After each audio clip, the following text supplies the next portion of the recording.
Hello.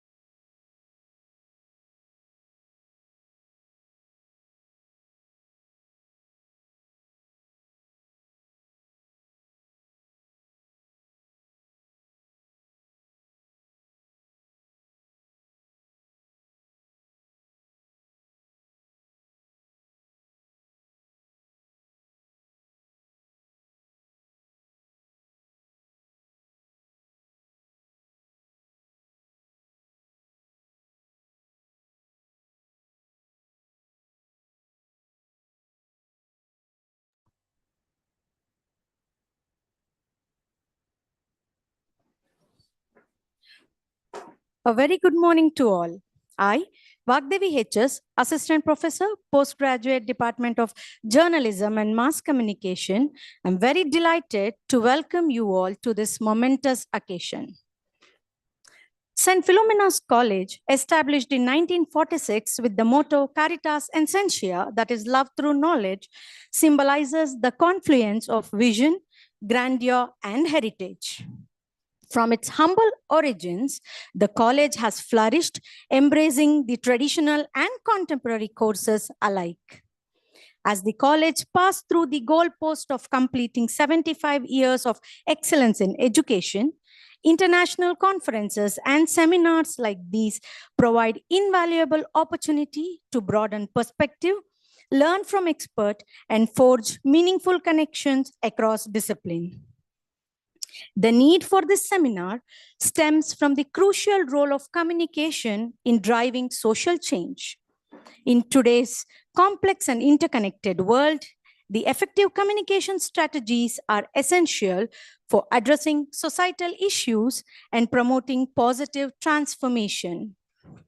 Through the collaborate learning effort like these, we intend knowledge exchange to inspire and foster a collective commitment in creating a more equitable and inclusive society.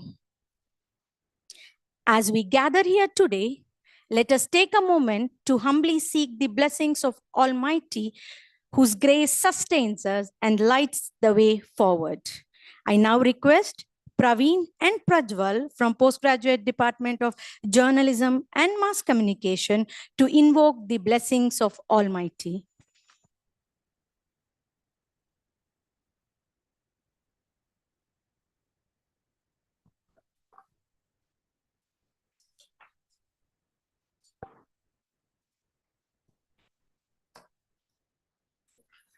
ತಾಯಿ ಶಾರದೆ ಲೋಕ ಪೂಜಿತೆ ಜ್ಞಾನದಾತೆ ನಮೋಸ್ತುತೆ.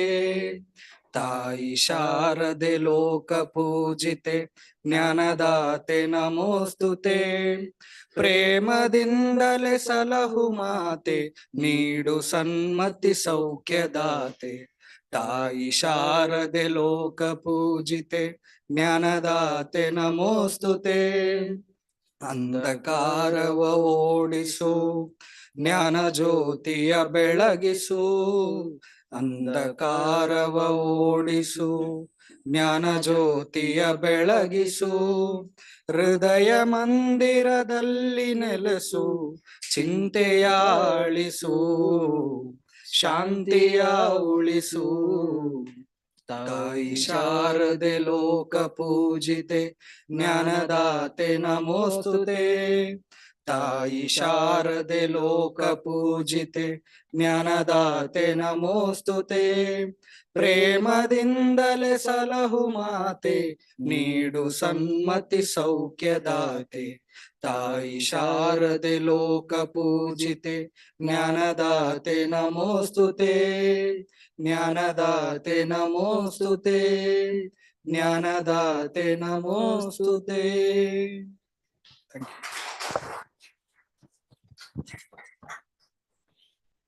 Thank you for an auspicious start. A spirited colleague who embodies infectious enthusiasm, who is also heading the Department of Studies and Research in Journalism and Mass Communication, is Dr. Venugopal Gowda, MK. I now invite him for the welcome address.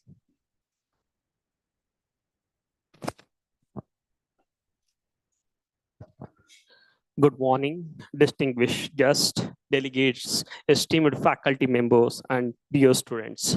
I am Dr. Venugopal Gowda MK, head of the PG Department of Journalism and Mass Communication. Indeed, honored to stand before you to welcome everyone. A warm welcome to each and every one of you to this prestigious international seminar hosted by Postgraduation's Department of Journalism and Mass Communication in association with Social Work and the PG Department of Economics. On this occasion, I would like to extend a heartfelt welcome to our esteemed principal, Dr. Ravi J.D. Saldana, presiding over this event. His guidance steering our institutions toward excellence. So your presence added immense value to this gather. I welcome you, sir.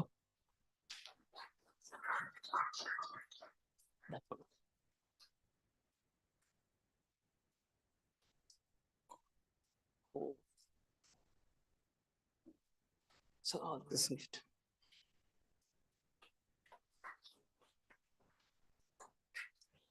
We are truly privileged to have Professor Srinivas Melkote, Professor Emerite at the School of Media and Communication, Bowling Green State University, USA, as our resource person for today's seminar.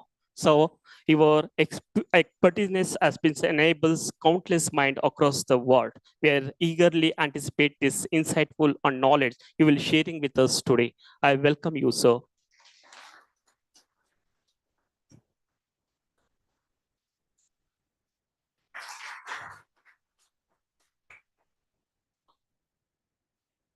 We are also privileged to have with us today our prestigious institution visionary leader, Reverend Father Dr. Bernard Prakash Barnis, our rector. Father, your gracious presence added immense value to this seminar. We are grateful for your support and encouragement to conducting this international seminar. We welcome you, Father.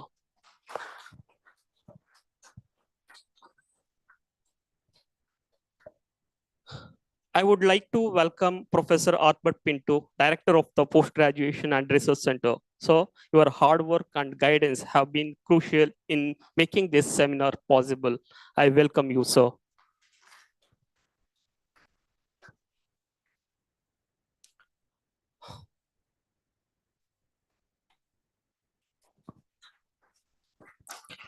I also welcome our Vice Principal, Dr. Ronald Coutinho, to this program. I welcome you, sir.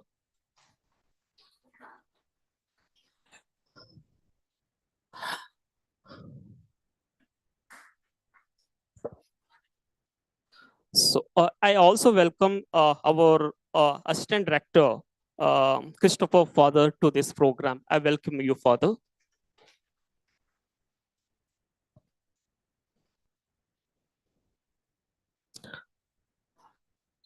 I welcome our Vice Principal, Nagraj Arsu, sir, to this program. I welcome you, sir.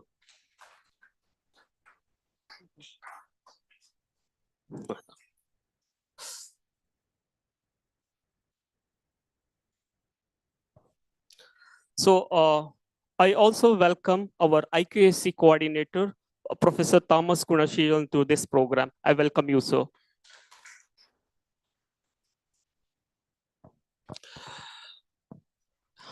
I extend a warm welcome to our distinguished academics heads. Your presence here today is clear demonstration of your dedication and commitment. I would like to extend a heartfelt greetings to our esteemed delegates who have joined us from different parts of the country and world through the virtual platform. I welcome you all. And also I welcome our faculty and students member who are presented here. Thank you all. And as we gather here from different corners of the globe, let us take this opportunity to engage a meaningful discussion, exchange idea, and foster collaboration that will contribute to the advancement of knowledge and the betterment of the society. Once again, welcome you all to this 2 days international seminar. Thank you.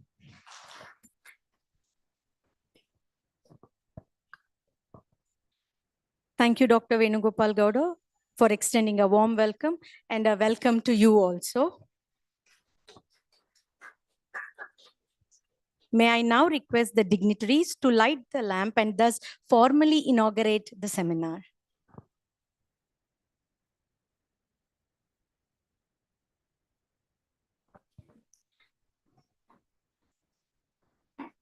In the tradition of illuminating the lamp, we symbolize the dispelling of darkness and ushering in the knowledge and wisdom.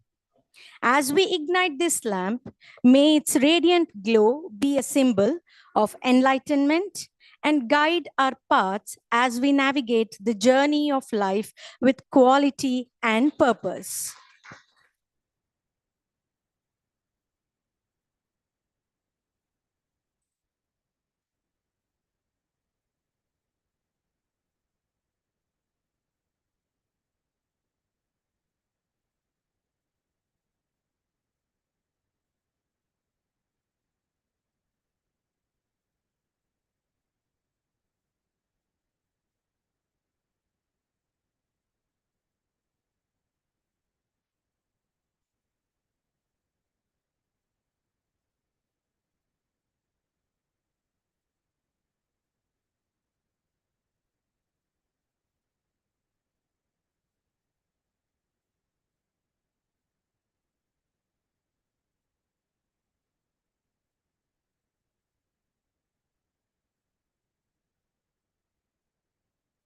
For formally inaugurating the seminar.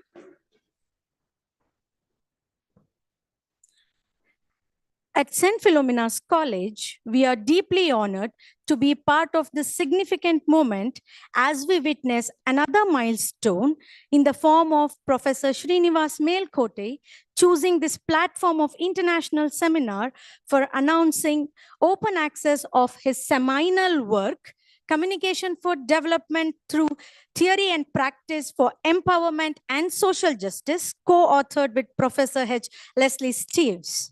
I kindly request the dignitaries to formally launch the book and make it openly accessible to all.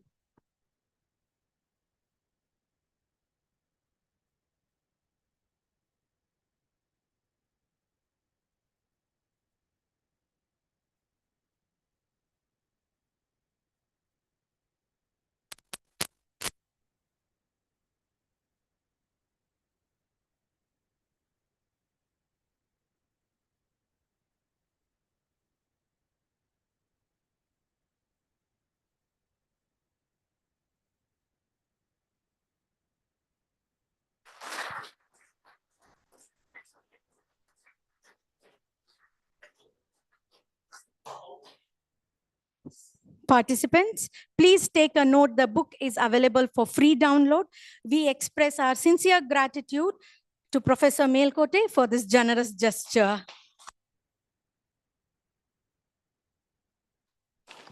I now take the opportunity to call Ms. Nandana, Assistant Professor, Department of MSW, to introduce the resource person.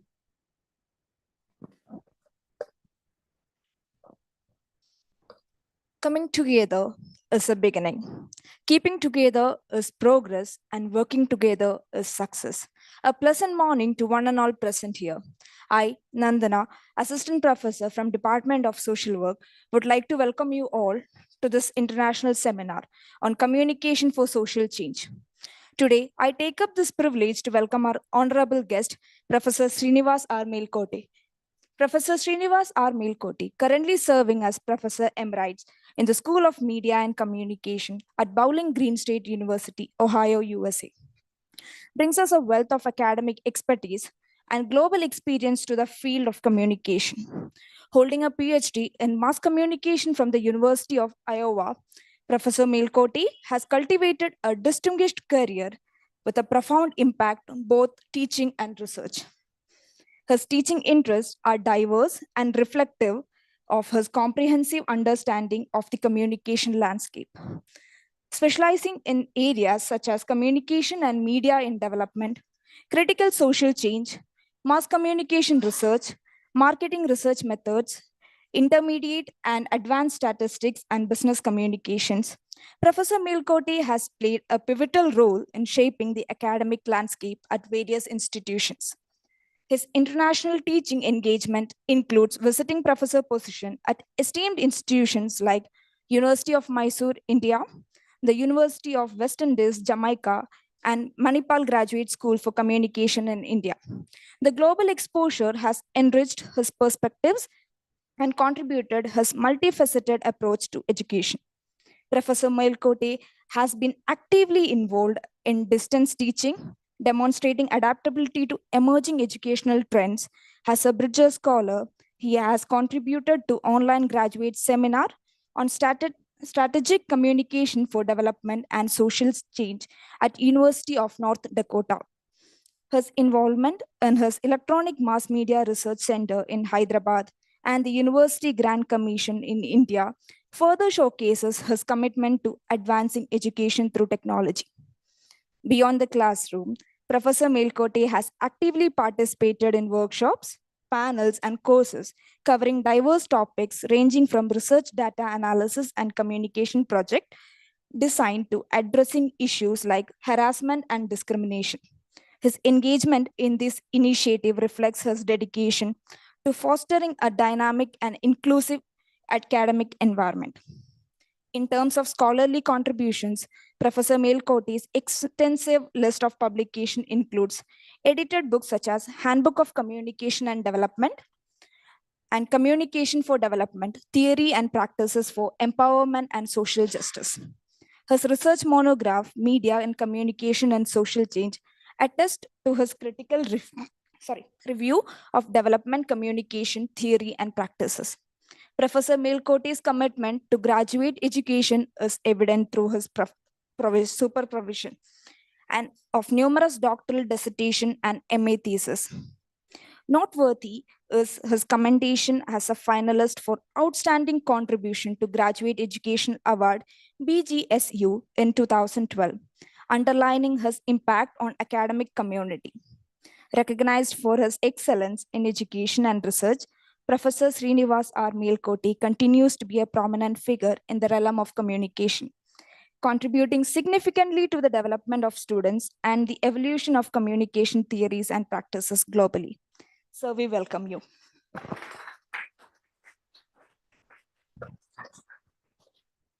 Thank you, Ms. Nandana, for an exhaustive introduction of our resource person.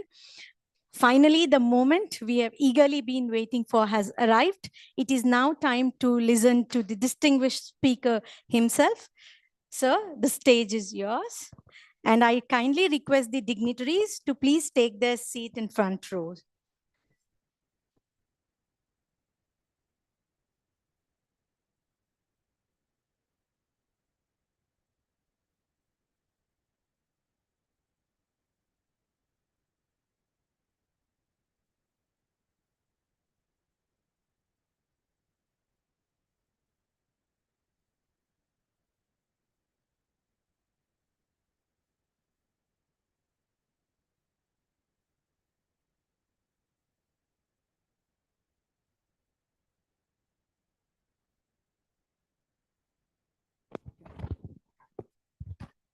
Here. I don't want a lot of feedback, okay? So just keep it a little down. This is good. That is good, but we need to see if, how the feedback is, okay? So you'll adjust, no? You can speak. Yeah. You can keep it in. Okay. Hold it in hand. That is fine. Huh? Yes.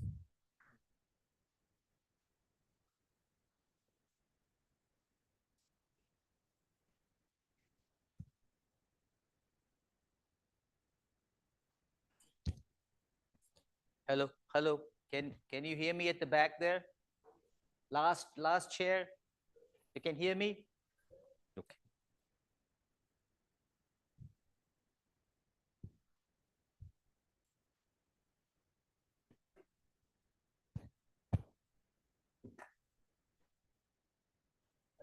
Are you taping this? Or is it just online? How can they hear me online? Oh, this is Bluetooth, huh? Okay. Yeah, just give me 2 minutes. I get my outline ready here.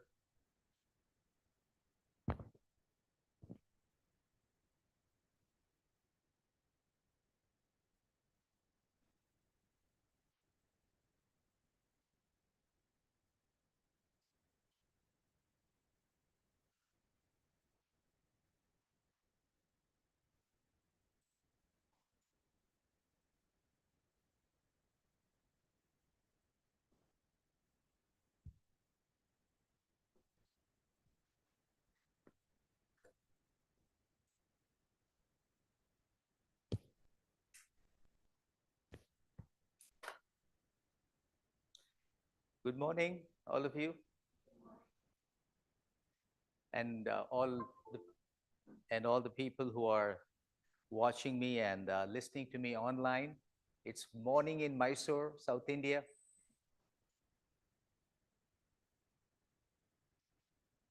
I'm very glad to be here this morning, and I want to really thank the organizers for organizing this event and saying a lot of kind things about me.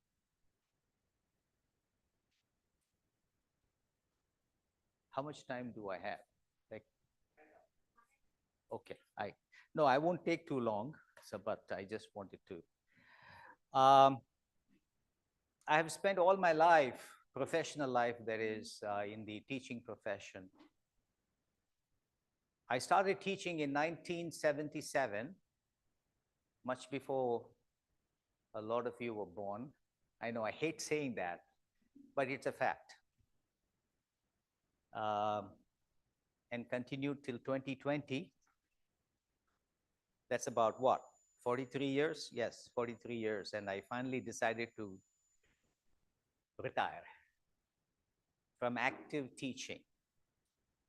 I still do a lot of lectures like the one right now. And I always enjoy talking to people about my favorite subject, which is the role of media and communication in development. When I did my master's way back in 1975 in Bangalore University, India was launching an iconic program called SITE, SITE, Satellite Instructional Television Experiment. That coincided, believe it or not, it was a 1-year program where programs were beamed from a communication satellite, pretty much like your Netflix or whatever you might have today, but we are talking of 1975, straight to television sets in 2,400 villages, broadcasting programs in education, agriculture, family planning, development as we all know it. That's when my professor, Professor Yeepan in Bangalore, said, all of you have to do your thesis for this master's. It has to be some aspect of SITE. That's when I was introduced to development communication, almost 50 years ago. It was love at first sight. And I never veered from that. So it has been development communication for me as far as my research is concerned. I do I taught rather, in many other areas that we had from the introduction that you heard. So anyway, that's a little bit about me. And the topic for today is role of media and communication in development and social change.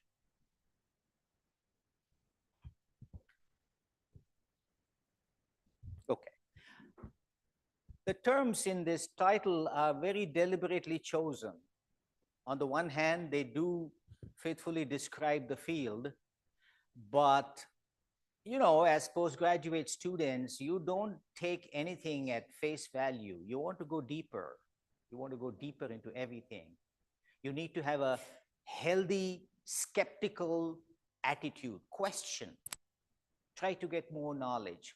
So you might wonder, why is it he has development and social change? You know, why didn't he just say role of media and communication and development? Why did he introduce social change? So these two terms are very important, and you need to keep in mind development, social change. And so I'm going to frame my talk today in terms of the journey that this field took from development to social change. Today, we talk of social change. In the 1970s, 80s, 90s, or 50s, 60s, we talked of development. So there is a particular emphasis here that I would like to point out as we move from development to social change. And within this journey, I want to also go through the history of the role and place of media and communication in this process from development to social change. That's the frame that I'm going to be using today. And I would like to make some concluding statements of a direction that I want this field to go, to deal with contemporary problems in society. And I'll just tell you a little bit of what I'm going to be talking about. We need to be moving into agent-oriented action.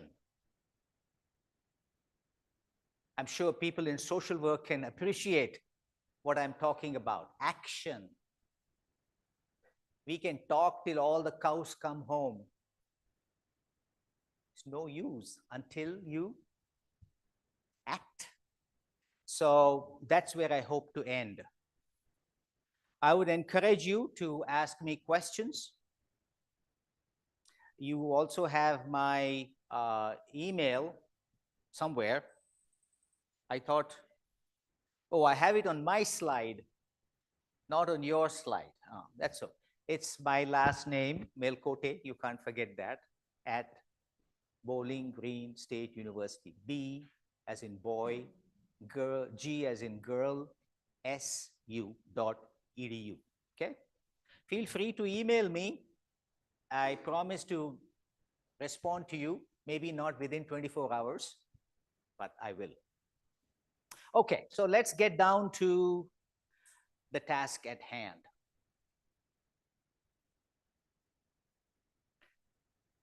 Next slide. The term development, let's start right there. As I told you, I want to start at development. The term development is still very popular. In fact, this subject is called development support communication. It is still there. But about 50, 60, 70 years ago, this was the only term that was used, development. So the term development is usually understood to mean the process by which societal conditions are improved.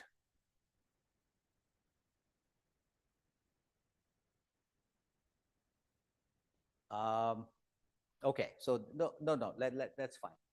Yeah, okay, fine. This is good. This is good. Our societal conditions are improved. I mean, no disagreement there. That's what, if you want a very generic, simple definition of development, improving the living conditions of the people. However, there is a lot of disagreement of what is improvement. What constitutes improvement? We have a long road in Bombay connecting South Bombay with Navi Bombay. And people are really very, very happy. Is it improvement or not? One has to critically examine these things, which I hope to do today and the process of this. So what is improvement? There has been disagreement on this topic. On some things we can easily agree. Improvement in educational level, health care, primary education, adequate food. Some things we can agree, but a lot of the things we cannot agree. But we'll get to that. Therefore, a critical review of this field in the sociology of development and social change over the last 75 years or so will reveal, as we move, varied constructions of reality of what constitutes an improvement in societal conditions. Okay? And so what you see in the slide in front of you is where I start. So I hope to critically review this field of media and communication. I'm going to call it DevCom, D-E-V-C-O-M, Development Communication. Okay, the short term, DevCom. I want to examine the lens through which this field, has created realities about, constructed realities about the actual reality. I think you guys are old enough to appreciate some philosophy. What is reality? It's just Maya. Reality is there. What you see, what she sees, what I see are different. We may overlap. So when knowledge comes to you, please remember that somebody has constructed a part of that reality for you. It may be good, but it may not be the only construction of reality. And today we will see in this small field how reality of development has been constructed in the theory of development communication over the last 75 years. Okay? And I hope to touch on that. Okay.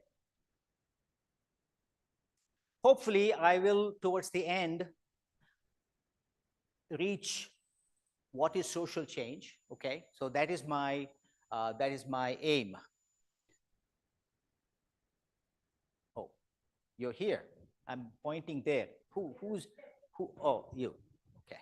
I'm just going to raise my hand like that. Otherwise, people online will think I'm dancing. I'll just do that. The first reality of development was constructed in the post-Second World War era, and I would say in the 1950s. That's when it started. So what was the construction of reality of development in those decades? When I was a student, what were we learning in our classrooms? Okay. At that time, reality was constructed by this dominant paradigm at that time, and it was, for lack of a better thing, it's called modernization. Sounds good, no? Modern. I want to be mod, yeah. It's good, it feels good, modernization. So modernization was the mantra. What is modernization? Again, somebody has constructed that for us, and this came to us mostly from sociologists and communication experts in the United States, in Europe. That's where most of this early knowledge came to us, okay? This particular paradigm, a dominant paradigm, was only concerned with economic growth, underline economic growth. Okay. So it meant increasing the GNP, the gross national product, example. Okay. And encouraging all factors and institutions that accelerated and maintained high economic growth in areas such as capital-intensive industry, advanced technology, private ownership, free trade. These were the part of that mantra. The developed countries in North America and Europe were following this model, and that is how they had become what they became by 1950s. They were shining examples of beautiful life that I, as a boy in India, would see. Big cars, lovely roads, ice cream cone, life is good, right? Okay. And they told us here in India and in Africa, this is what you guys have to do. We did it. Look where we are now. And so everybody and their cousin and uncle was following this model. We had a prime minister called Jawaharlal Nehru those days. He instituted industrialization. I'm not saying he was wrong, please. I'm not saying he was wrong, because nothing is 100% wrong or 100% right. That's what I believe in. He instituted industrialization, 5-year plans, and he was a man with altruistic ideas, and he wanted to take India in that path, the Western path. And of course, it's very good. Today, we have to owe it to Jawaharlal Nehru for our IITs and for our industry. Okay, so I'm not critical of that, but that was the only model that was given to us. Okay, and over time, slowly but surely, the theory started to move from economic growth to other areas like culture, lifestyle, attitudes of people. In other words, social variables. And we were told at that time, and I read in books, we have to become like them. We are underdeveloped because we are who we are. We are Indians, we have an Indian culture. There's something wrong with that. You have to become modern. They found problems with Hinduism. They found problems with Islam and Buddhism, the Asian religions, and said, there's a problem. Why? Because they were following a different model, a Protestant Christian ethic, which seemed to have worked for them. So it moved to what I call, and I would always encourage you to please look at my book if you want detailed explanation of everything. Yes. Social engineering, that's the term. Social engineering. Engineering our lives in the social cultural arena.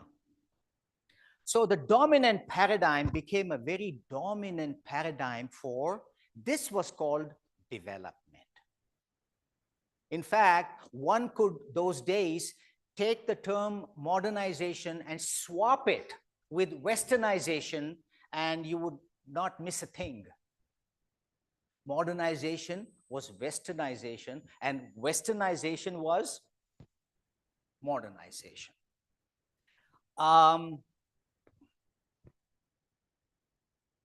And over time, some of you who appreciate theory, social science theory, and critical theory, this became a discourse, a Discourse. Discourse, it has a very specific meaning, and I would like you, in my book and other places, discourse is something, is a language, terms, terminology, definitions, etc., that tell us, about this is what it is. It is not explicitly stated. It is there. Well, that's a discourse. So modernization became a discourse, okay, that nobody could question it. And the term third world was conceived as a part of that discourse. There was a first world, there was a second world, and then there was a third world.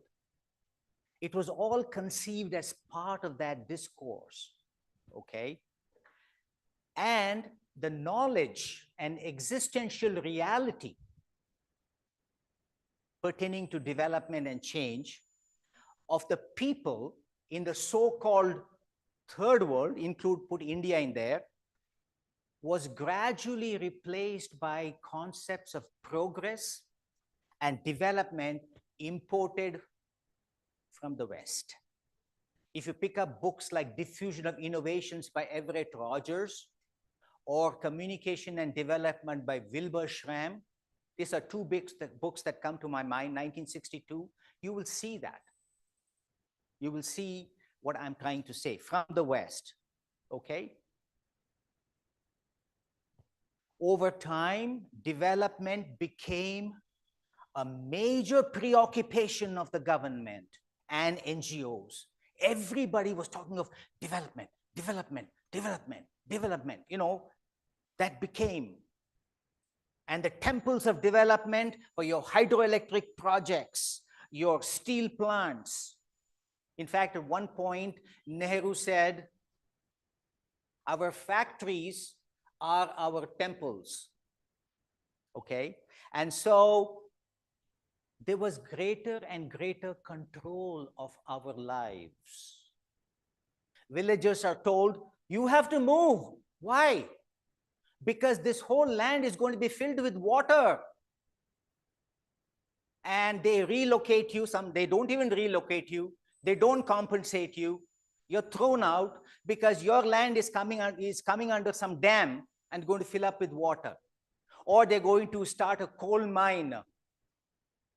Think of Kudremukh in the 1970s and go and look at Kudremukh today if you get a chance.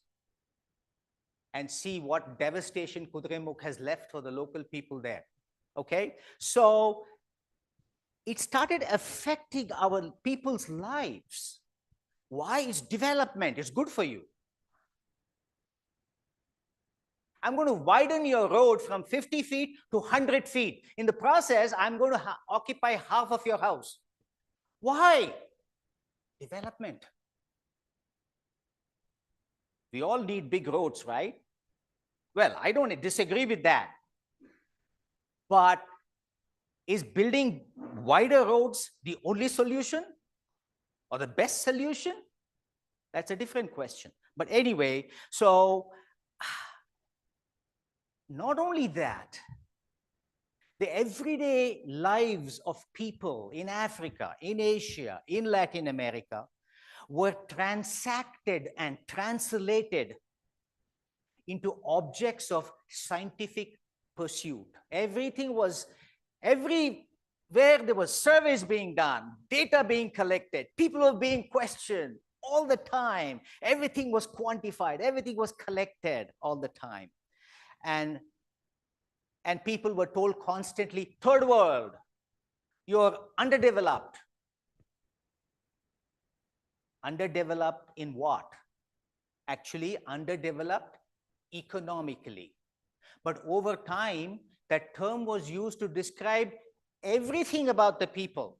And I remember reading some journal articles where they talked of people in India and other places, underdeveloped people. See what a jump it is from underdeveloped economy to underdeveloped people. Because people are not just economic objects. They have a history. They have a culture. They have a lifestyle. So what do you mean by underdeveloped? That we'll take that up in a little bit. So I'm taking a little extra time to develop this for you. And so it became a meta discourse. And this was the first construction. What about communication media under this model? Radio especially. Some print media. I'm talking of the 1950s, the 1960s, the 1970s, maybe not even 1980s, so 45 years. The media were given the responsibility of preparing individuals in developing countries for a rapid change towards modernization. Okay? And mass media such as radio and later TV were used in top-down models of communication. Top-down, source down. Okay, top-down, that's called top-down. Top-down model of communication to disseminate modernizing innovations. Have only 2 children. Kirtige ondu maga, Kantige ondu magalu. That's it. Stop at 2. What if I get 2 boys? Hey, chup. Next question, please. Eat, boil water and drink. Eat fresh vegetables every day. You heard this all the time. You know, top-down communication from experts. And the media were used as a part of this model.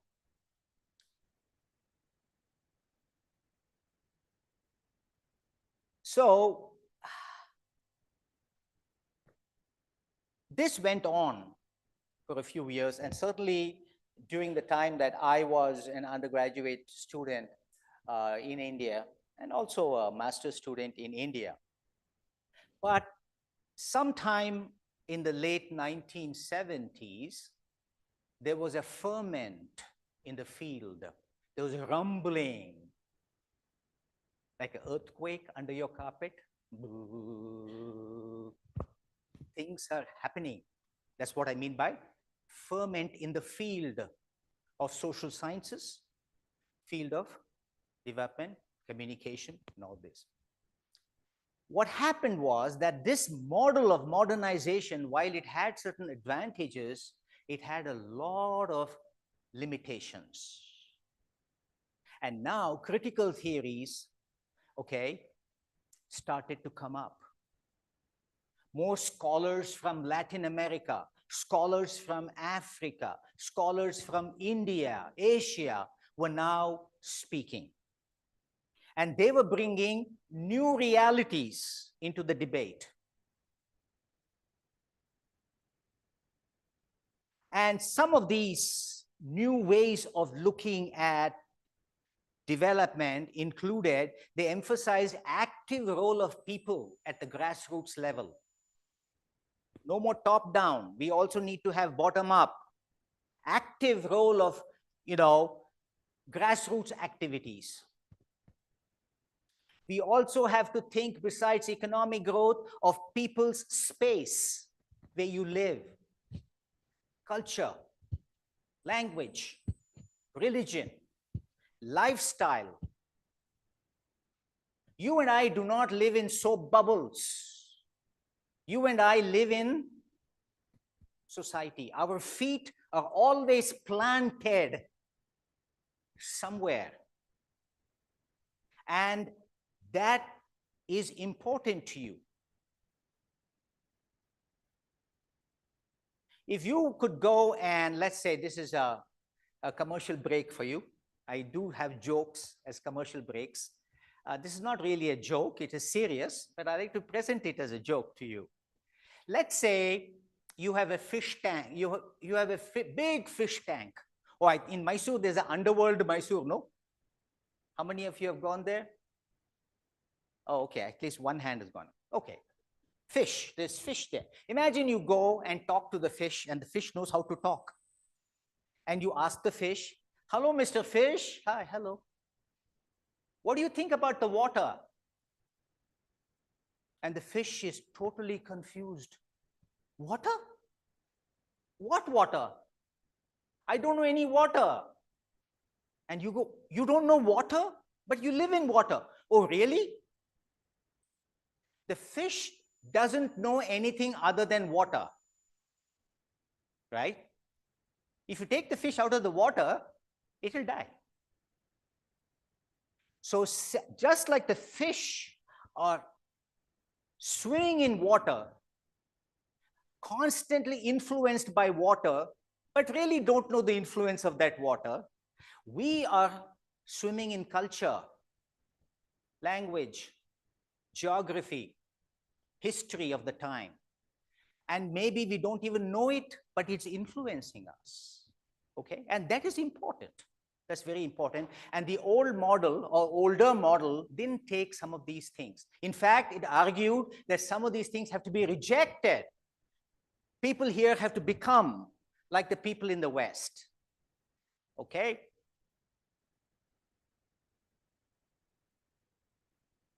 So what's happening now? By the late 70s, 80s, the idea of development is changing now. It is expanding. It is more than economic growth. It's much more. As human beings, you know, we need more than economic growth. We need other things too. And there are a few other things I want to emphasize in just a few minutes. So basically, the concept of development expanded to include many more types of change with different disciplinary influences and different geographical considerations and different methodologies. Change now, the big effect of the late 1980s was in communication. Change was now considered as a widely participatory process. Participatory, everybody gets to participate. That included the cultural aspects, the social aspects, besides the economic. So you see how it is widening now? Next, please. I'm sorry, yeah, go ahead. Yeah, I didn't go over this. I did mention that media were used to help spread messages about development, and this is all about that. Okay, next, please. Okay, so what I'm talking about is that there was an interdisciplinary counter that happened. It brought other fields into this game of development and change. When I was a student, I never took a class in social work. I didn't take a class in economics. It was all in communication. But people in social work have been doing research for decades on some issues that are very important for development communication. And so what's happening was there was what I call as an interdisciplinary encounter with other disciplines. And today, your college is an example of that. I was kind of heartened to see that the faculty, as far as development is concerned, from 3 or 4 different disciplines, which is so good, okay? So change was now included a widely participatory process, okay? So we talked about that. And the outcomes of development or the results of development now was expanded to include many more types of change, such as independence or lack of dependence, cultural growth, personal growth, participation, emancipation from certain conditions. It included many more things, okay? And all this was thanks to the input we were getting from other disciplines, right? So now we are slowly moving, 1980s, 1990s, from development more towards an expanded social change. All development is social change. All social change is not development, okay? Development is a narrow construction of change and say, okay, this is what we think should be change, and that you define it and you call it development and you give resources and, you know, so on and so forth. So as the theories were changing, as the outlook was changing, so was the role of media and communication. For example, in the newer models, starting 1970, late 70s, 1980s, students were now reading about participatory communication. Participatory communication. There's very little of that I got when I was an undergrad student in journalism at Usmania. That's because we were reading only journalism.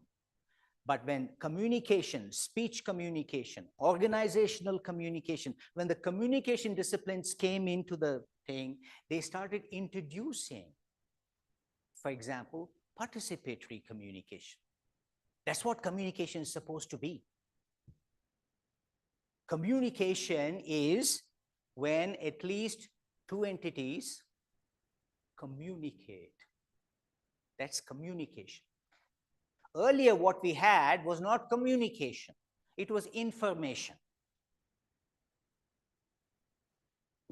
I'm telling you, that's information. Communication is, so what do you think? You think it's a good idea? You see the difference? Participatory communication. And so we started seeing a participatory approach in development between the sender and the receiver. And besides top-down communication, there was emphasis on bottom-up communication and horizontal communication, communication among the people, between the community members. That's horizontal communication, networking, as we would say today, in today's language. And we were told by other disciplines that a real communication happens between subject and subject, not between subject and object. Okay? You are a subject as much as I am a subject, but I can't treat you like an object. Okay? So horizontal participation allows these kinds of subject to subject communication, all right? So the field was expanding, the idea of development was changing to be more holistic. The earlier model, tomorrow I'm going to explain what is positivist. At this point, I'm going to take a rain check on that and move on. But the modernization model I told you earlier, it comes under positivism. Very quantitative. Positivistic models are very quantitative. They have hypothesis testing, statistical thing. That is positivism, okay? And what with the participatory change and a new change, like including lack of dependence and personal growth, we started bringing the qualitative aspects of the, so now we are not talking in this on quantitative, but qualitative. How do you cannot quantitatively measure dependence. Okay, these are all best described in qualitative methods. And participatory communication, you know, was a vehicle through which this was done. In fact, in the 1980s and 1990s, all the United Nations organizations, all the bilateral organizations that use communication for development, they changed and expanded to include grassroots participation and two-way communication in their DevCom strategies. Okay, and so organizations such as World Bank, Food and Agriculture organizations, UNICEF, etc., have, and again, you can look at my book for examples, have very robust programs in these new areas. Now, we are moving from 80s to 90s and beyond. And so the ferment in the field has not ended. It is still going on. It's still, there's earthquake, rumbling, thing. So what are the new changes, right? Critics came and they said, oh, this is all good, but I have a few questions. Okay, that's what the critics said. On the surface, participatory approaches are good. Why not? It's better, okay? However, what is participation? How do you define participation? I can make this session very participatory by saying, all of you, if you agree with me, please raise your hand. Okay. 50 people raise their hand. Very participative lecture, sir. Very participative. Participation could also be, please raise your hand, please get up, ask me a question or two. Now that is a different kind of participation, right? Or I can remove these chairs sitting and facing me and make the chairs in a circle. We can have 3 or 4 circles and say, let's have a discussion about A, B, C. Sitting in a circle, everybody talking. That is a different kind of participation. So participation can be very passive participation. Participation can be very active participation. It is a continuum. So people were now, as scholars were asking, all this participatory communication is still dominated by elites. They still control the dialogues. Local people and organizations are not encouraged to participate. The participation is very shallow. The design of the messages, the control of the messages are controlled by people on top.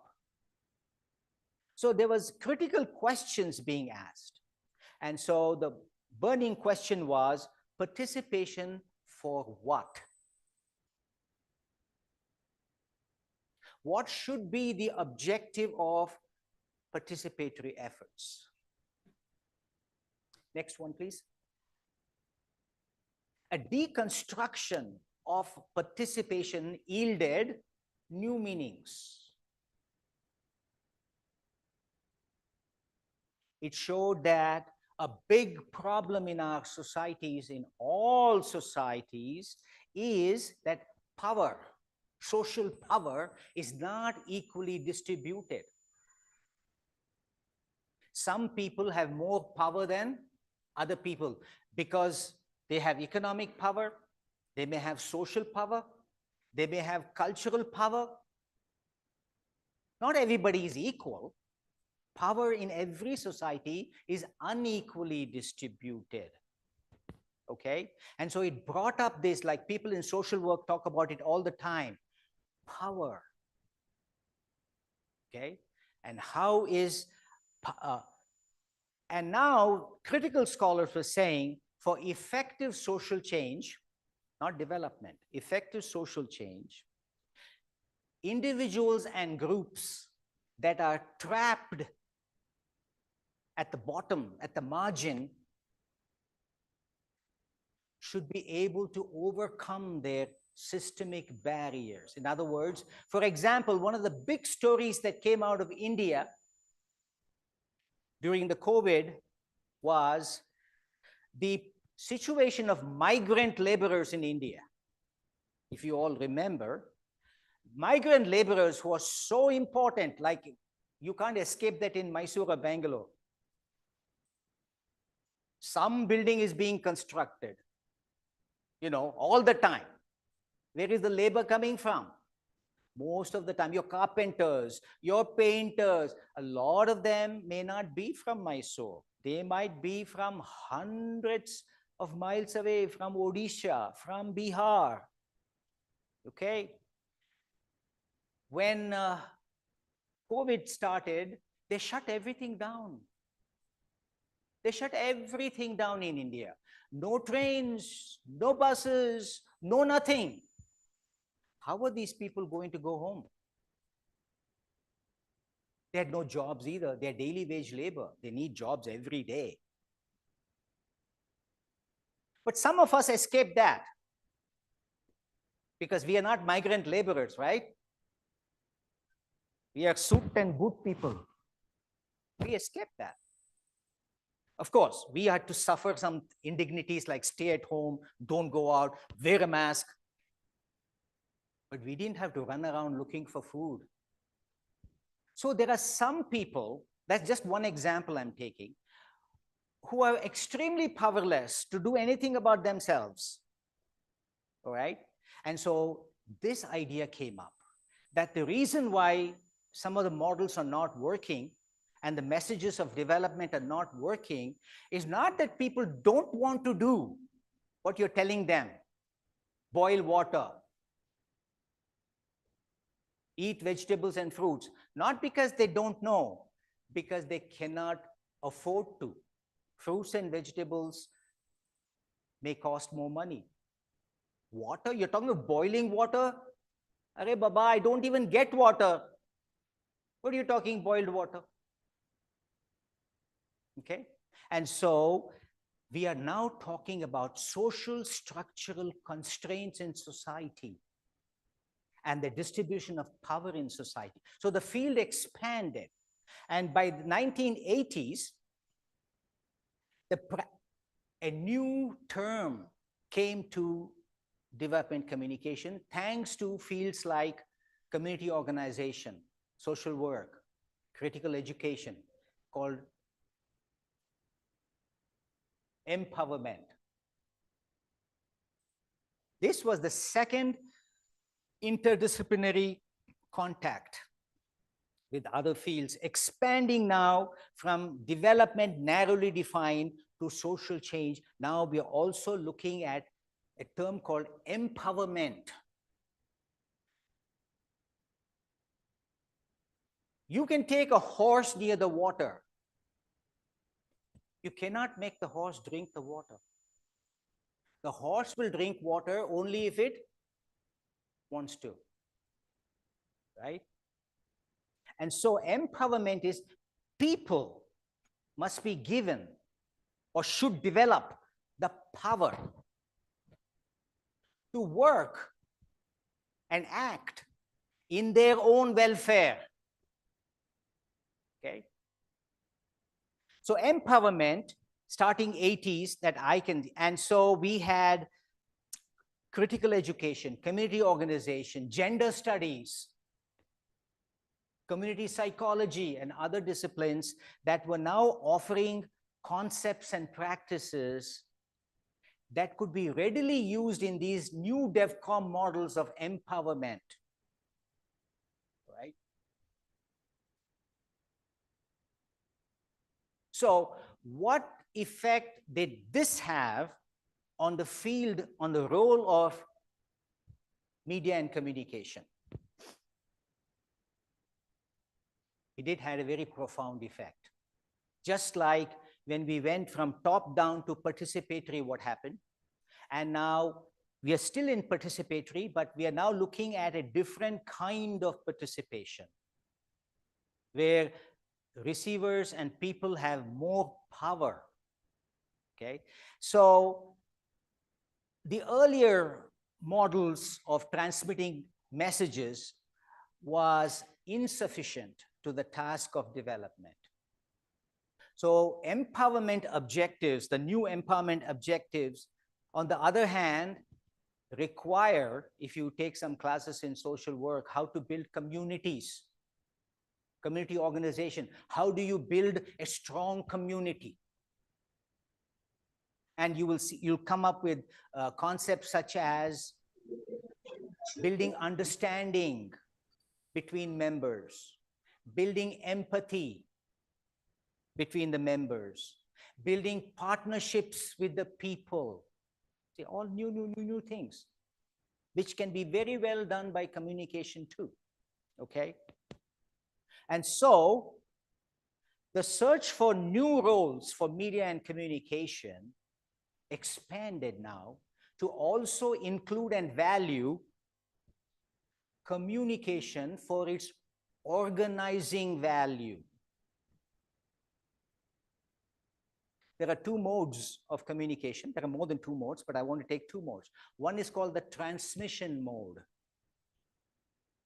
I use communication to move a message from me to you. That is what? I'm transmitting it to you. And that was the major idea in modernization model. But now, we forgot that communication can also be used not just for transmission, but also to organize groups, organize communities, build partnerships, build solidarity, build constituencies. Here, communication is being used not as transmission, but the original purpose of communication. If you go and look at the etymological origin of communication, and I want you to do some of these things when you don't have anything to do, please. Communication, the root meaning of communication is communicare. And that may, and the other root thing is communication means to build commonness. That is the root thing of communication, is to build commonness. We communicate with another persons to build commonness as a group. Okay? And so now the new disciplinary and methodological imperatives of empowerment posed a challenge to the identity and practice of development communication. It changed the way media and communication were conceptualized earlier. The media in an empowerment paradigm had the goal of empowerment of the people, building local capacity, building local equity. Okay? The objectives of media and communication activities expanded to include the activation and sustainability of social support systems, social networks,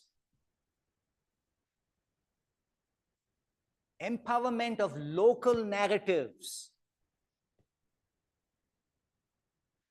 facilitation of critical awareness, facilitation of community power. So now media and communication were involved. And by the way, the other disciplines have been doing this. They have been doing it in critical education. They have been doing it in social work. It's just that some of us in journalism didn't know that. So it expanded to include all of these things. And so the role of media and communicating agent, okay, it shifted from being a communication expert in a modernization model to a collaborator with the people, a facilitator, a participant, and sometimes an advocate, and sometimes a risk taker. Sometimes when you get involved very deeply with some of these issues, you will invite a lot of powerful enemies. You may need to pack your bags and leave. Have you heard of the name of Paulo Freire? The famous Brazilian educator? You should. And there's a chapter on him. So on Gandhi and Paulo Freire. Read that. They were the great communicators. Paulo Freire was kicked out of every country he was in, including his own. Why? The government said, oh, he's not good. He's disturbing local peace, whatever that means. Okay? So it's a risk taker. Many times activists are risk takers. They may end up in jail in an autocratic government. These things happen. Okay? So you see how the role of the communicator is also changing and expanding to include so many. So next one, please. So basically, I've been talking about some of these things, okay?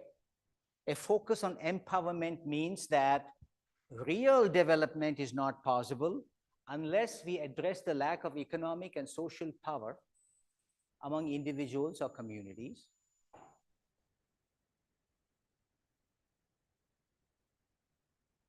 I talked about this, so it's just more about that. So next one, please.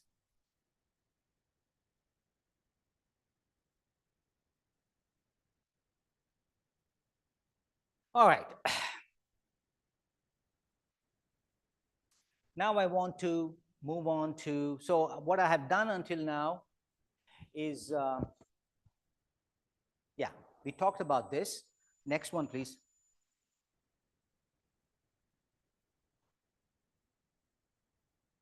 What do we have there? Yeah, let's keep it there. Let's keep it there. As we enter the 21st century, about 24 years ago, new challenges have come up.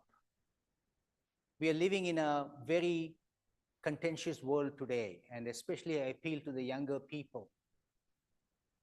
Things are not, there are a lot of issues, there are a lot of problems going on in countries and in the world. I just want you to be aware of these things and do your little bit. New challenges have sprung up. Inequality around the world is increasing among the people. Just yesterday, I was reading the news item, and the Chief Justice of India, Supreme Court, in his speech to some college convocation, he pointed out that the biggest problem he sees in India, is inequality is increasing. These are the words of the Chief Justice of India, not mine. I'm just using it. And please look up yesterday's paper and you will see that he was talking somewhere in some university. Okay, inequality is increasing. So this poses new challenges to media and communication. Are we prepared to take it up or not? Today we face grave risks to our existential reality. And the risks are climate change is one risk. It's like standing at the edge of a precipice and trying to take a selfie. You lose your balance, you know where you're going to land, right? That's where we are now as far as climate change is concerned. Now, climate change has already come. Shouldn't talk about future, okay? But there are other things too that are happening. So the problem is that the risks and dangers, the benefits and the disadvantages of all of these things are unequally distributed, okay, between the privileged communities, and privilege can come from economy, it can come from culture, between those with power and those without power.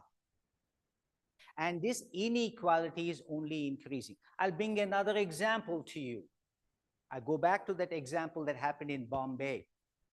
They constructed a road over the ocean from South Bombay, Colaba, to Navi Bombay, onward to Pune. It opened up transportation like anything. Now you could do in 40 minutes what would take you 6 hours. Oh, how lovely is that? And as of yesterday, there were 70,000 cars plying on that road every day. I have only one question for you. As I told you, question everything. So one would say, oh, what an improvement. Is it really improvement for everybody? It's improvement only for people who drive cars. Buses are not allowed on that road. Autos are not allowed. Two-wheelers are not allowed. Of course, pedestrians are never allowed.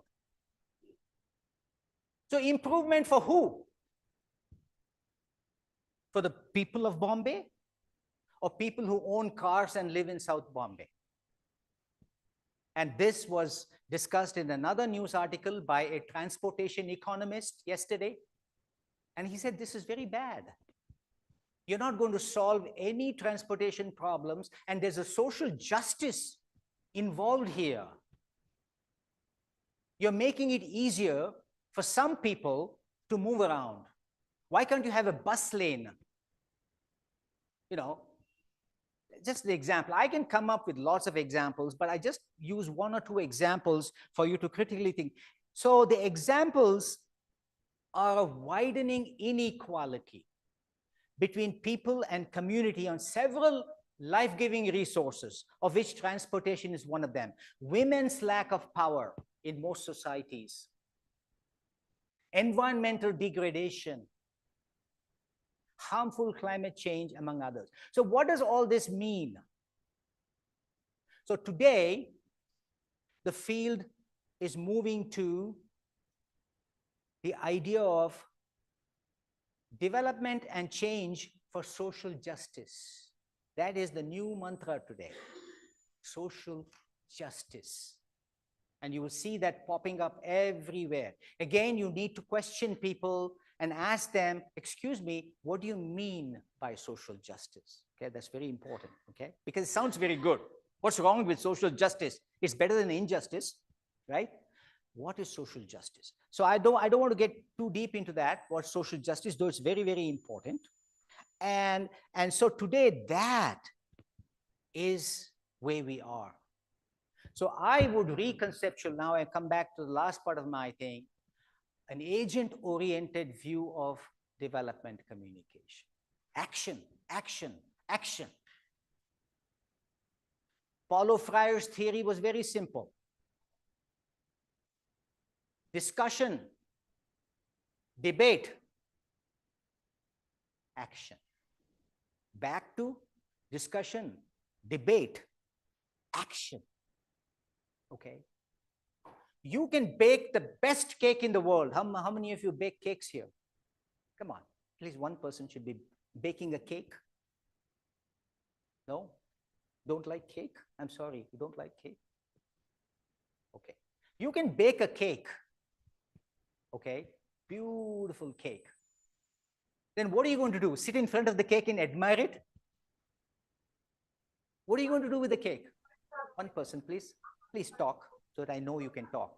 What do you do with the cake? I can't hear you. Eat it. Action. If the cake is sitting in front of you, the ants and the flies will come and eat it. You have to eat it. So same thing, action is very important. And so agent-oriented view of communication is an action-oriented. And I am personally, I didn't invent it, by the way. I'm only supporting it.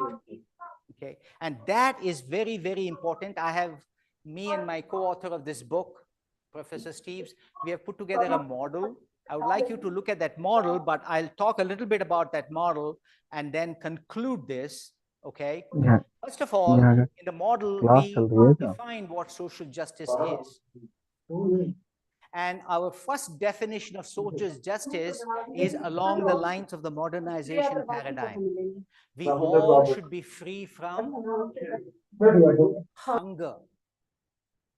You know, things like food, shelter, healthcare, basic education. Remember, what is traditionally meant by development is still there, still very much there.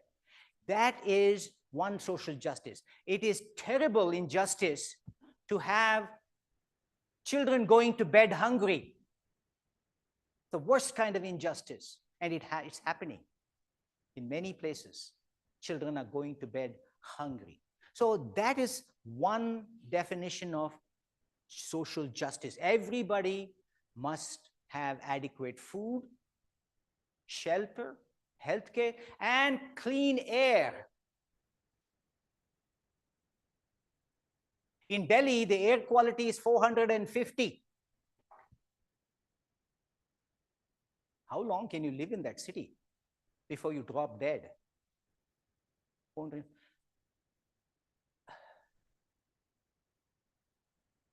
The air belongs to all of us. Okay? The air belongs to all of us. It is called the common. The common. It's called the commons. The beach belongs to all of us. Okay? But yet, our air is being polluted. It's your air and my air is being polluted. Okay? And that is something that you need to think about. So there are a lot of things given to us, okay, but taken away from us. And it is injustice for us to breathe air that has high level of carbon particles. It's injustice to our children whose lives are being reduced by 5 to 10 years in Delhi. It's not a joke. I know of 2 or 3 people I know, young women. Oh, my son was sick for 4 months. My mother was sick. You know, lung issues. Where did that come from? You know, so these are things you need to think about. So anyway, I want to come back to so that is the first one. We need to be free of these things. We need clean air, clean water, food. The second aspect of social justice that we introduced in our model deals with something else besides these. That is, we need to increase people's capacity and people's capability. In other words, help empower people. Okay. Now, empowerment or power comes through increasing my capacity to do something, increasing my capability. Okay. For example, illiterate people. What can they do? They can't read, they can't write, and especially happens more among rural women. What do? So we educate, we provide instruction. So what does that do? When a person learns how to read, how to write, and then how to speak, you have empowered that person.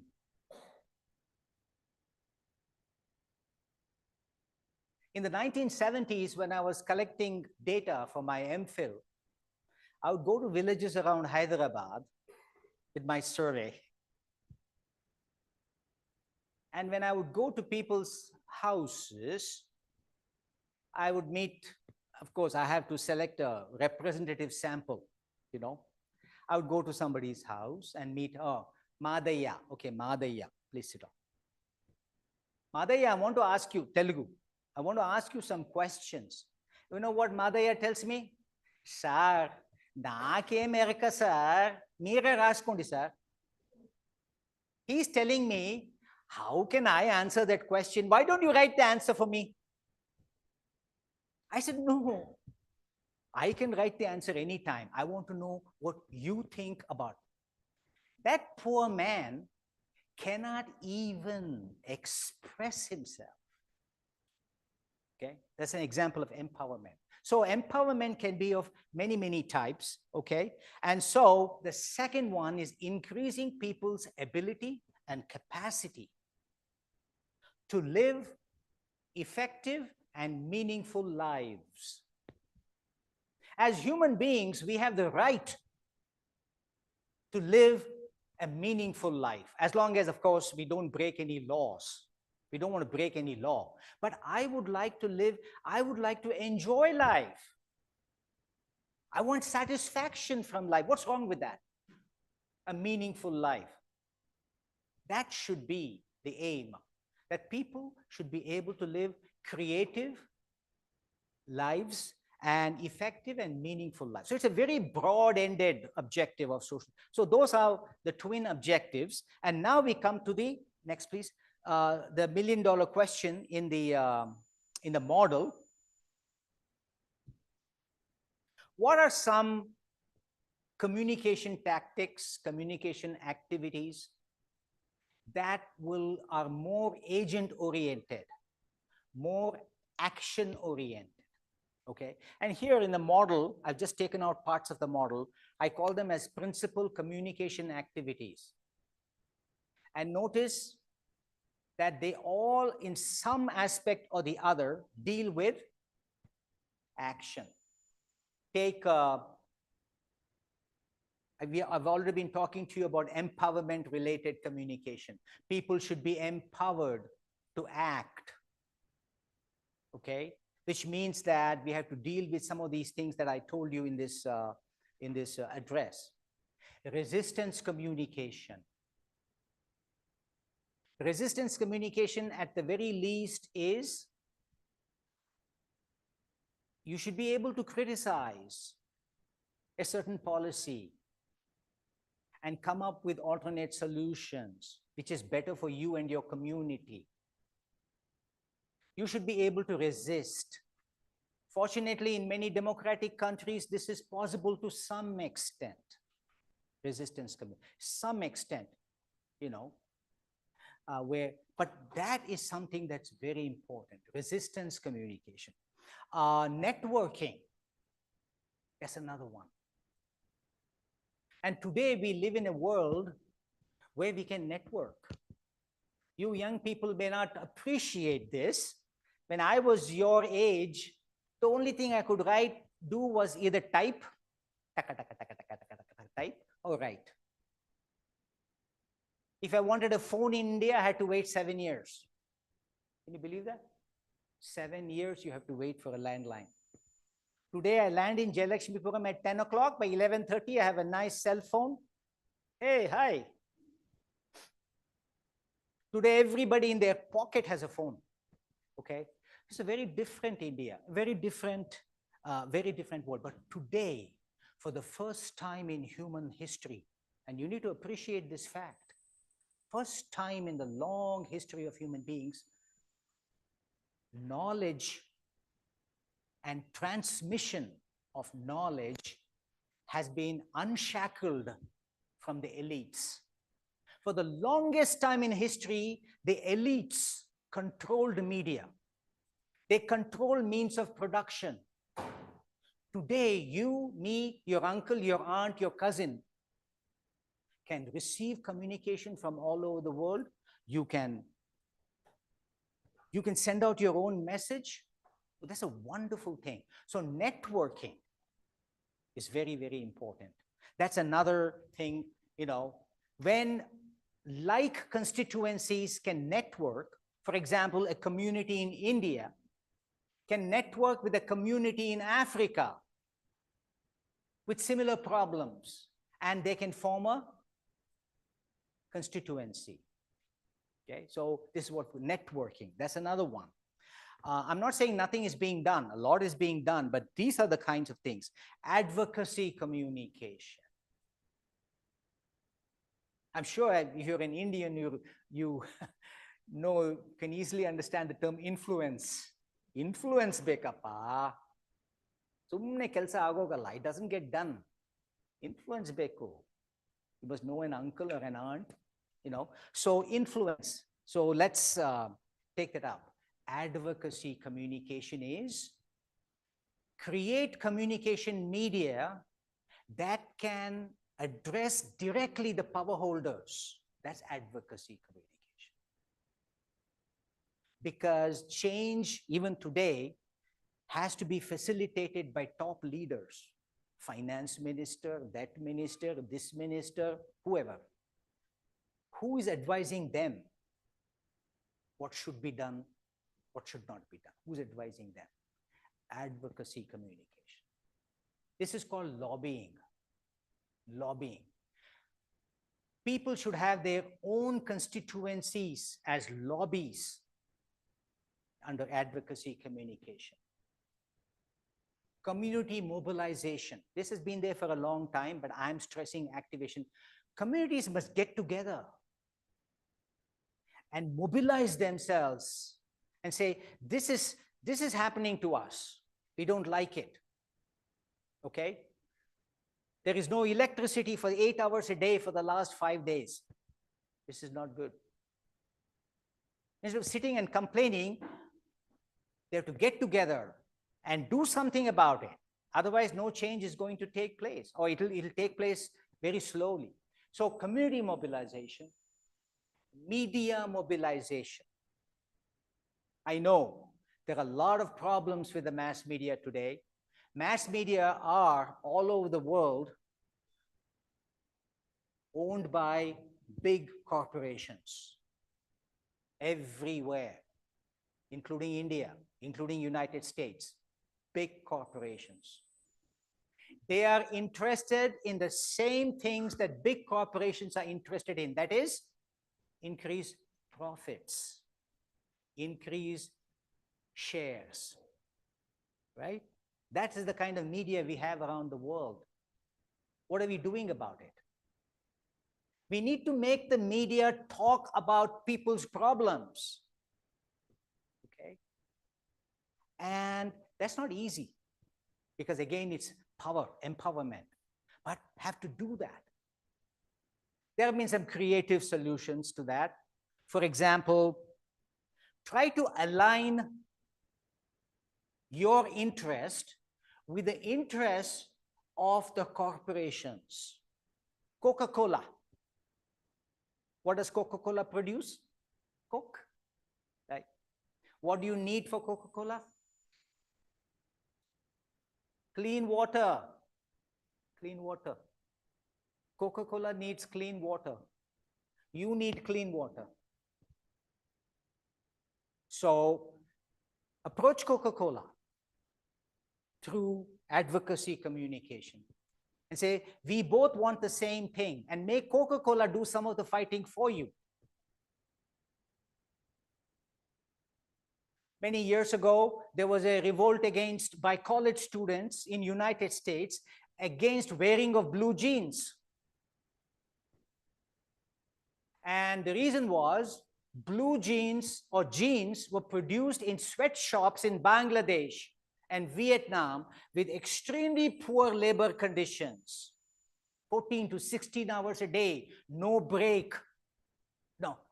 And now big corporations that produce these blue jeans from Bangladesh and then sell it all over the world, they are very vulnerable to criticisms of working conditions. And so all over US campuses about 10, 15 years ago, somewhere I think, there was no blue jeans day. Of course, now today the uniform is black.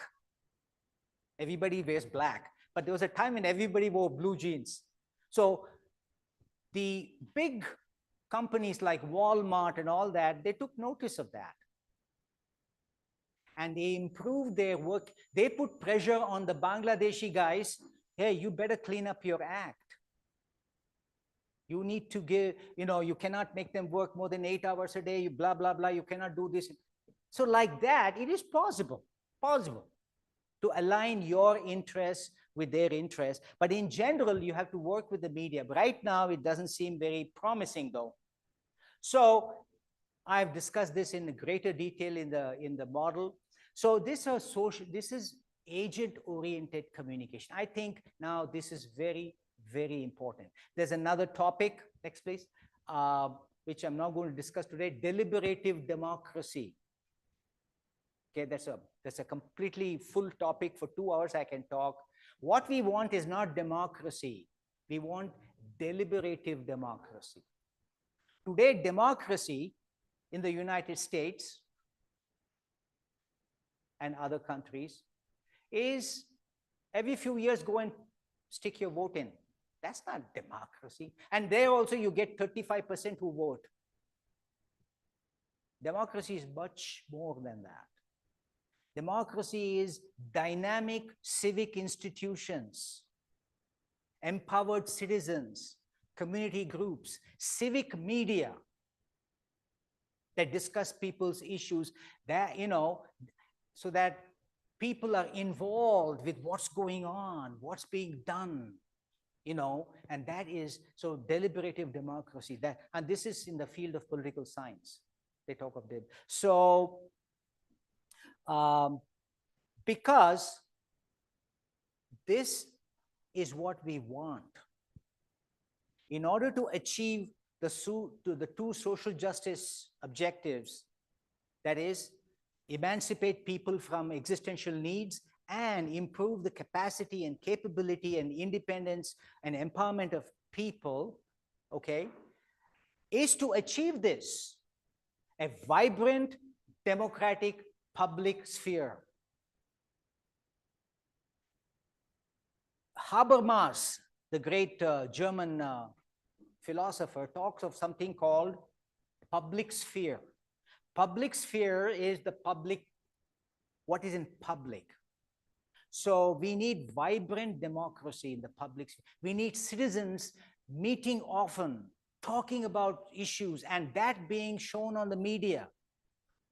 That being, in other words, we need active public discussion. Creation and assertion of new actors, places, ideas, practices, voices. More and more people should be involved. So this is if we can achieve some of these things, we are moving closer to that idea of social justice that we put across in our model. And some of the communicative actions directly help in these areas. Next, please. So I'm come back now. I've gone from development to social change. So today it's not just development, it is a whole host of other things that we are talking about, okay? And this may seem very daunting, but it's not. To make meaningful changes in the world, we have to be active. All the things that we are enjoying today didn't come to us, drop down from the sky in the night. Today, look at the number of women in this classroom. You can count. I think 50% of the women. In 1960, if I had walked to Mysore University, there'll be one woman or two women. Now suddenly there are so many women. How did that happen? Or just it dropped from the sky? No, some people fought for it. Not just in India, United States too. Women could not even vote in elections in the United States. And so read up on the labor movement, the women's emancipation movement in United States. Read up on that. What about labor movement for better labor conditions in the early 20th century, 100 years ago? People had to fight for that. Peace movement. Martin Luther King Jr. in the United States. There was a time in the United States when Black people could not even sit in a bus. And if a white person came there, to get up and give the seat to the white person. This was the time and separate bathroom for Black people, not just Black people, non-white people and white people, separate bathroom, separate. People like Martin Luther King, what did they do? They fought for it. Of course, in India, we have the example of Gandhi, okay, fought for it. These things don't come easily. So people before us have done it. Okay, feminist movements. What about climate change movements? So many examples of how ordinary villagers have stopped the authorities, from doing something. The Chipko movement in Bihar or someplace where villagers went when a logging company was coming to come and clearly cut trees, each woman went and hugged a tree. And she wouldn't leave the tree. And so the bulldozers had to go back. This is one example, but it tells you about, so things have been done before. Today, we need civil society movements, and there are many civil society movements today that are, look, for example, take the issue of hunger. Take the issue of hunger. There are NGOs that collect food from hotels that at the end of the day, and then they go and distribute it to people, homeless people and others. That's one. So like this, and then the enjoyment of the commons. Commons is air, land, these are all commons. And so how can we protect that? And pollution is an example. How can we protect people from pollution? And so civil society movements, next please.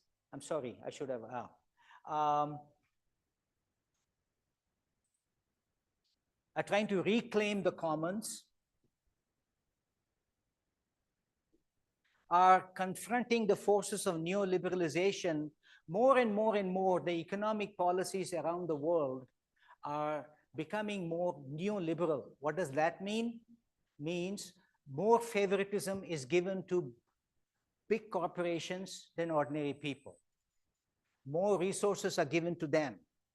This is the good old capitalistic model, trickle down economics, as you can see. So this, and things that we took for granted 50 years ago are not available today. In the United States, you don't get pension anymore. Okay? It's gone, bye-bye. Pension. Like when you retire from a job and you're older and you need income, it's not there. Till 1970, every company provided pension. That is a check that you will get when you retire. Now they have all kinds of fancy schemes, 401k, stocks, and etc., etc. Of course, you can make a lot of money in stocks. You can also lose a lot of money, right? And so that is a social safety net. And governments are walking away from these things. And they should be forced to deal with some of these things. Practices and policies that are damaging to local cultures, local environment, or ways of life. This is being done a lot. Next one, please. Okay, and this is the second social justice thing I was telling you about. We should increase the capacity and capability of people. This is called as politics of self-actualization. That's what it is called. This is very controversial, by the way. If you try to be an activist, you might end up in jail. But that doesn't mean we shouldn't talk about it. I love to be a professor because as professor, I can talk whatever I want. Which other profession will let you do that? University professors, we are lucky people. Not only we can talk a lot, but we can have people like you listen to us. I mean, that is double bonus, right? And so people should have political freedom. People should have religious freedom. After thousands of years of civilization, that's the least we can do. People should have freedom to speak in their language. People should have the this is all self-actualization. People should have the freedom to do things that is part of their culture, as long as it doesn't violate the law. Nothing wrong in that. Okay. And then identity today. Today, the main politics in the world today is identity politics today.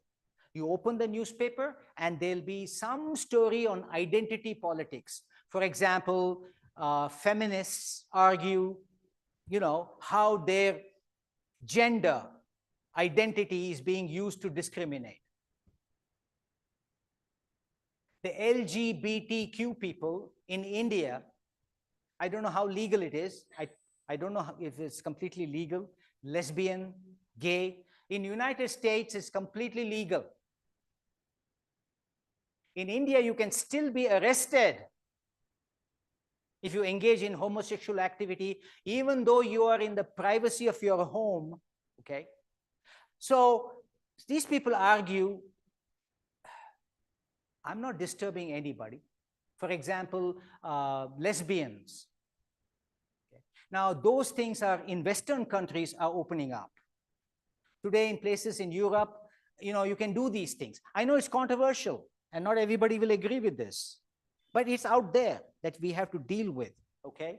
And so, unique identities. All right, I'm going to end this. I've come to the end with one incident that happened in my postgraduate class a few years ago.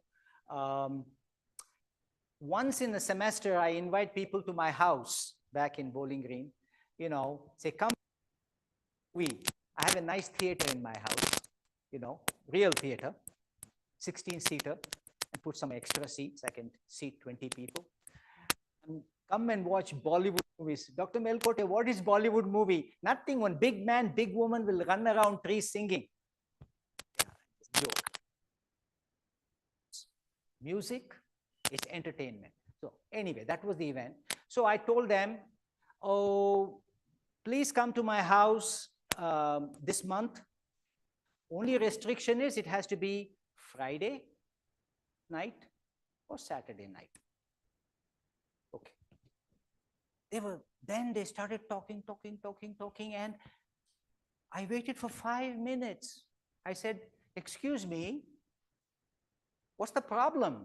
Either Friday or Saturday. They still didn't make up their mind. Then I made a big mistake. I said, come on, it's so simple. It's just like, are you a male or a female? I said, I had walked into a minefield. I'm an old man, okay? My thing is he, she, him, her. That is gone. My textbook will have to be rewritten, which I'm not going to rewrite. Today, you can't say he and she, him and her. What do you say? They. Even if you're talking of one person, you have to say they. Okay? When I said male or female, the whole class, there was hushed silence. I said, what happened? Dr. Melkote, not that anymore. There is more than male and female. It is non-denominational. I said, okay, I'm sorry, okay? That was my education. So gender identity. In US, you can't go into a college classroom and say he, she. You can't. There'll be complaint about you to the head of the department. He is sexist and he doesn't respect my gender identity. I'm not he, I'm not she. I'm they. I'm not making fun of them. I'm just telling you. So this is very strong today, Okay, I'm going to stop here. Thank you very much for giving me this opportunity.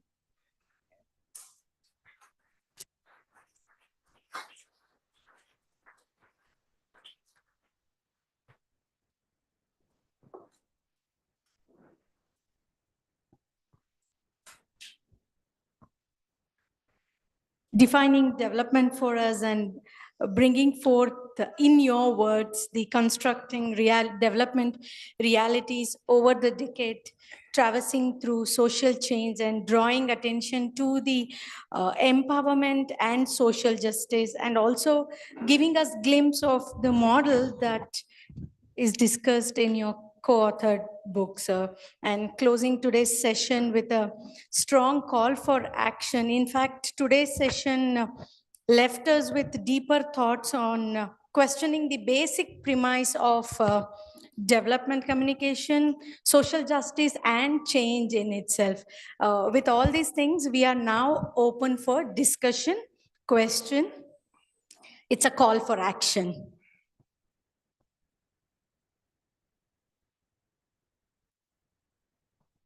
For those who are joined in virtual mode, kindly open your audio and ask the question. We can listen to you, or if you have a text question, you can write in the comment box. Thank you. The ones who are online, they can either unmute their audio and ask questions, or you can leave a question in the chat box that will be read out so that Professor Melkote can answer it. And the ones here in the offline, you can raise your hand and the mic will be passed to you.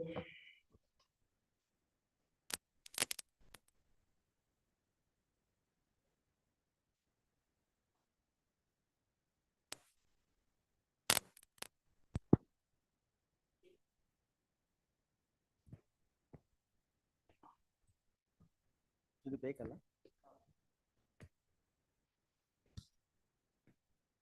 Yeah, okay.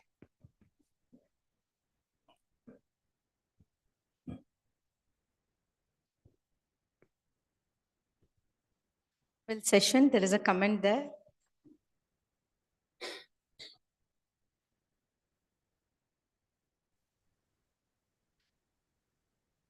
Good afternoon, sir. Am I audible?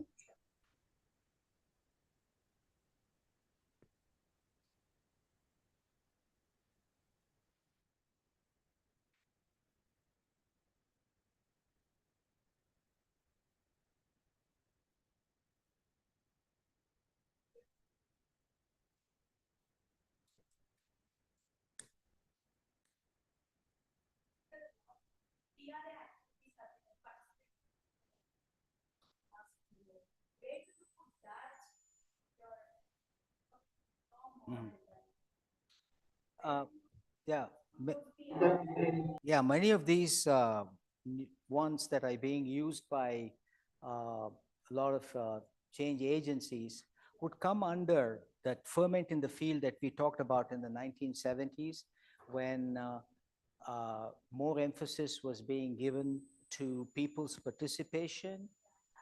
So participatory research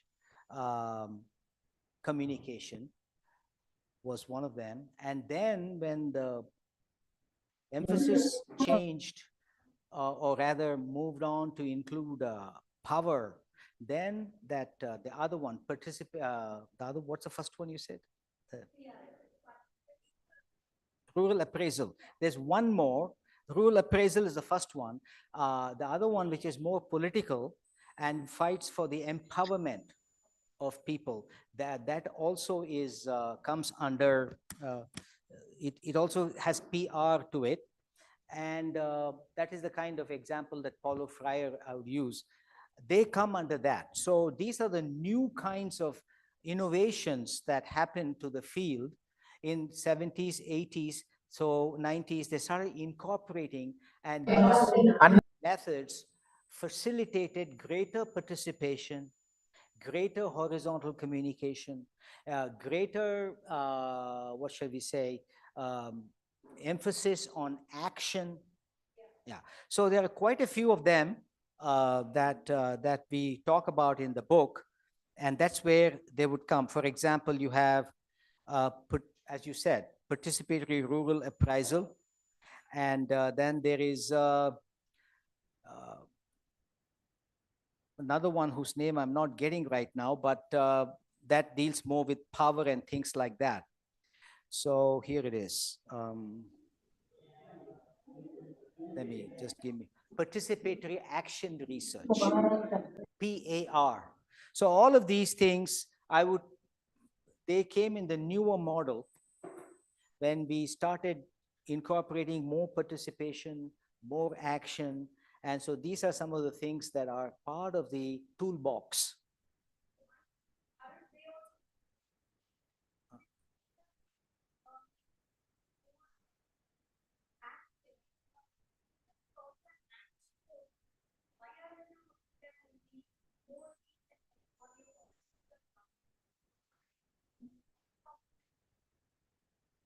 Empowerment, definitely, I would put them. When it comes to social justice, it's a very tricky area because what is social justice to me may not be social justice to you. That's where the politics comes in, okay? And so the one issue that I make is that social justice can be defined in many, many ways, okay? And so depending on how you look at social justice, I can, you can answer that question, okay?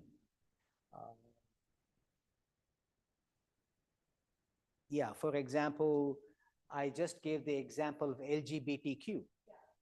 Not everybody in this audience will support that. Just as LGBTQ people say we want more freedom for our way of life, there are people who say, no, this goes against our values. So you see, so there's a clash. Yeah. So that's why I said these are all very tricky issues, and I'm only talking of the mechanisms by which these things can be done. But at the end of the day, empowerment allows people to decide what they want, what kind of change they want. And they should have the freedom to do that. Okay.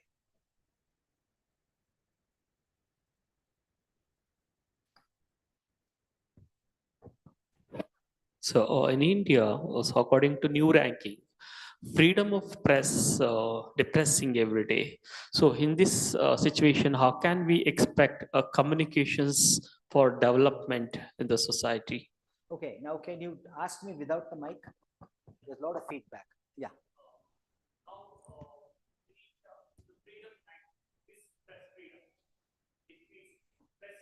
Press freedom.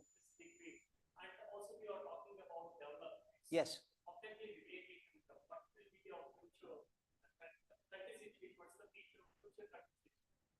Well, press freedom is very important because without a free press,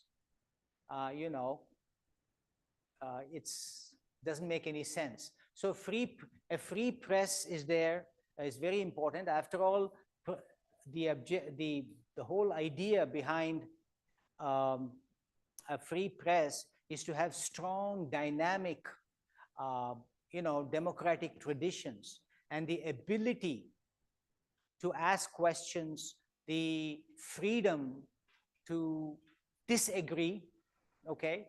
And unfortunately, in a lot of places, they are complaining that they don't have as much freedom. This is happening all over the world, not just in any one country. And yes, and then you want to talk about that with what? Press freedom versus? Development. As I told you, I gave you the example of deliberative democracy, where they take up issues like this, At the end of the day, any policy that is implemented for the benefit of a lot of people has to be inputted by a large number of communities and people, okay? So that is very important. And a free press is one of them. But not just free press, ordinary citizens must be able to discuss in their communities about social and economic conditions and cultural conditions, and be able to discuss what are some of the alternatives that they all agree on. They should be able to discuss that not just in their living room, but be able to discuss it on the media, right? Today, unfortunately, a lot of the media don't allow that. the whole idea of mass media once upon a time, and by the way, this is not very long ago, like 20, 30 years ago, the whole idea of mass media was to help the masses discuss and see common kinds of issues and problems. But over time, mass media have become class media. And today, mass media, most places are class media. Okay? And unfortunately, that does not help a deliberative democracy. And so I would rather give that time to have a commercial advertisement or a commercial program than have a bunch of citizens come and discuss, because that's not going to improve my ratings, right? So that is a problem. More and more and more, I was telling you about the commons. The mass media are also our commons. The mass media belongs to all of us. That's why they are called mass media. But who gets to be in the mass media? Not you and me, maybe me, if I put on professor, they'll come and interview me. But ordinary people are not invited. So the whole mass media idea 100 years ago was to make it accessible to common interests, and this is the common. But now that commons has been taken over by private interests and elite interests.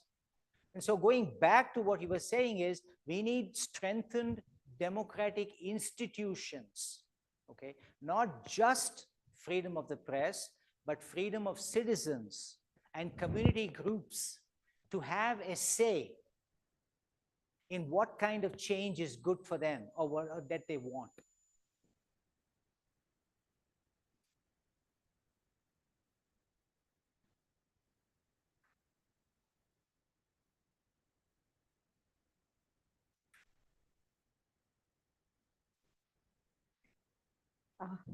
It's time. I think we'll be winding up the session, sir, with your permission. Sir? Yes. We'll wind up the session with your permission. Yeah. As we conclude day one of our seminar, let's keep the insights and discussion from today's lingering in our minds. Tomorrow, we will reconvene at the same time to delve deeper into the topic with a focus on research perspectives. Let's carry forward the momentum and enthusiasm and explore communication for social change. Thank you all. Have a good day.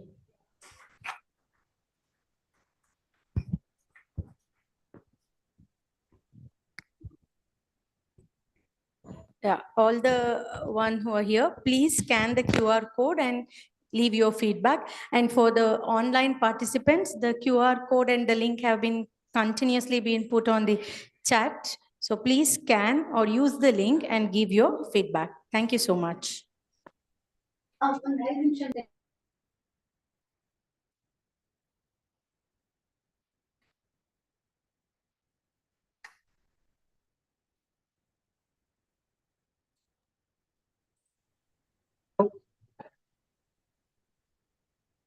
Hello.